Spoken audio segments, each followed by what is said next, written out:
যে কোনো প্ল্যানেটকে যদি আমরা ভালো করতে চাই, সেই প্ল্যানেটের মতন আমাদের আচরণ করা উচিত, সেই প্ল্যানেটের মতন আমাদের বাঁচা উচিত। হ্যাঁ, আমরা অনেক সময় শুধু রেমেডির পেছনে ছুটি, মানে সূর্যকে ভালো করতে হবে মানে আমাদের সকালবেলা উঠে আমাদের ডেফিনেটলি সকালবেলা উঠতে হবে, আমি সেটাকে অস্বীকার করছি না, সকালবেলা ওঠা সব দিক দিয়ে ভালো, কিন্তু শুধু সকালবেলা উঠে আমি সূর্যকে জল দিলাম অ্যান্ড আমি সূর্যের মতন আচরণ করলাম না।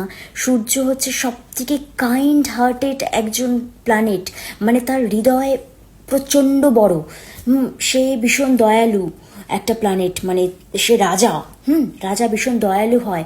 তো আমি যদি নিজে কৃপণ হই, আমি যদি মানুষের ভালোর জন্য কিছু না করি, আমি যদি নিজেকে রাজার মতন না দেখি, মানুষকে হেল্প না করি, মানুষকে সাহায্য না করি, নিজেকে কৃপণভাবে রাখি, আমি যতই সূর্যদেবকে আমরা সকালবেলা উঠে জল দিই না কেন, আমাদের সূর্য কোনোদিনও ভালো হবে না।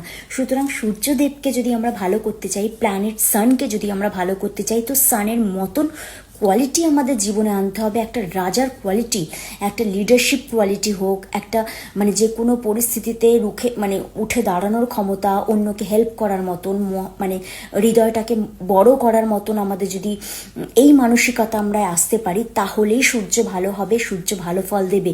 এবং সকলকে সম্মান করতে হবে, তাহলে নিজের সম্মান পাবো। এইটা যদি আমাদের মাথায় থাকে যে সকলের সাথে ভালো ব্যবহার করব, সকলকে সম্মান দেব, তাহলেই আমি রেসপেক্ট পাবো। হ্যাঁ, আর সকলের জন্য কাইন্ড হব, সকলকে হেল্প করব, এই সূর্যের এই কোয়ালিটিগুলো যদি আমরা জীবনে আনতে পারি, তাহলে বিশ্বাস করুন সকালবেলা উঠে জল দিতে হবে না। আপনি সকাল 11টার সময় উঠলেও আমি বলবো আপনার সূর্য ভালো থাকবে, যদি আপনি সূর্যের মতন আচরণ করেন। বিশ্বাস করুন, এভাবেই প্ল্যানেটকে ভালো করা যায়। আর যাদের ফার্স্ট হাউসে সূর্য রয়েছে, তারা এমনিতেই খুব মানে একটা লিডারশিপ কোয়ালিটি রয়েছে তাদের মধ্যে। যাদের ফোর্থ হাউসে সূর্য রয়েছে, তাদের মনটা ভীষণ মানে উদার হয়, তাদের মনের দিক দিয়ে তারা ভীষণ মানে হ্যাঁ, নিজের দুঃখ ভীষণ চেপে রাখে, কিন্তু মনের দিক দিয়ে তারা ভীষণ উদার হয়, মানুষের জন্য তারা অনেক কিছু করে। 9th হাউসে সূর্য যাদের, তারাও খুব দানি ধানি হন। 12th হাউসে সূর্য যাদের, তারাও খুব দানি ধানি হন। হ্যাঁ, তো সূর্য মানে সূর্য খুব একটা মানে আমাদের বাবা, মানে আমরা সানকে বলছি আমাদের বাবা। তো যে বাবা হোক বা যে কোনো বস হোক বা নিজের গুরু হোক, তাদেরকে ভালোবাসা, তাদেরকে রেসপেক্ট করা, বা মানে বাবার মতন যারা বাবা, কাকা, জ্যাঠা, আর যদি তারাও না থাকে জীবনে, মানে তাদের সাথে হয়তো ভালো সম্পর্ক নেই, কিন্তু তাদের বস বা বাবা স্থানীয় লোকজনকে সম্মান করা, এটাও সূর্যের জন্য খুব ভালো রেমেডি। সূর্য যাদের খারাপ ফল দিচ্ছে, দেখবেন তারা নিজেরা দানি ধানি তো হন না, প্রচণ্ড কৃপণ হন, মানে একটা টাকাও মানে খরচা করবে না, লোকের কাছ থেকে খেয়ে নেবে, লোকের থেকে নিয়ে নেবে। এদের সূর্য একদম ভালো না। যারা শুধু অন্যেরটা নিতে জানে, দিতে জানে না, তাদের সূর্য একদমই ভালো ফল দেয় না। তারা যেমনি লোকের কাছ থেকে নিতে শুধু জানে, তারাও সমাজের থেকে বা মানুষের কাছ থেকে সম্মানটুকু পায় না। এটা সূর্যের জন্য। সূর্য হচ্ছে নেম ফেমের জন্য সব থেকে ইম্পর্টেন্ট প্ল্যানেট। হ্যাঁ, যশ, ওই যে মান যশ, ওই যশ, এই ব্যাপারটাই হচ্ছে সূর্য। নেম ফেম যেটা রাহু দেয়, সেই নেম ফেমটা হারিয়ে যাবে, কিন্তু সূর্য যেই নেম ফেমটা দেয় সেটা সবসময় থেকে যাবে।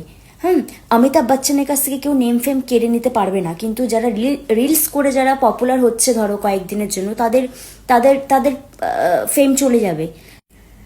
আর সূর্য যাদের অত্যাধিক মানে পাওয়ারফুল হয়ে যায়, মানে ধরো লগ্নে সূর্য অ্যান্ড খুব পাওয়ারফুল সূর্য, তাহারা ভীষণ অহংকারী হয়ে যায়। এই অহংকারী হয়ে যাওয়াও, যেমনি লুডো 3টে ছক্কা যেরকম ইউজলেস হয়, কোনো কাজে লাগে না,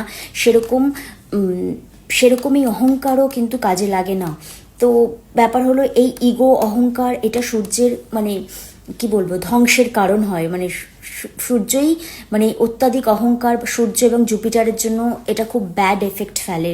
মানে সূর্য জুপিটারের জন্যই এরা অত্যাধিক পরিমাণের নেম ফেম পায় বা অত্যাধিক নাম যশ পায় বলে এত অহংকার করে, কিন্তু সেগুলো আবার হারিয়ে যায় এই অহংকার এবং এই ইগোর জন্য হারিয়ে যায়।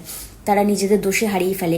এটা বর্জন করতে হবে। অহংকার বলো, ইগো বলো, মানে অত্যাধিক যেটা, বাট অহংকার ইগো থাকা দরকার, সেটা খুবই দরকার, কিন্তু সেটা লিমিটের মধ্যে থাকা দরকার। বেশি বেড়ে গেলে সেটা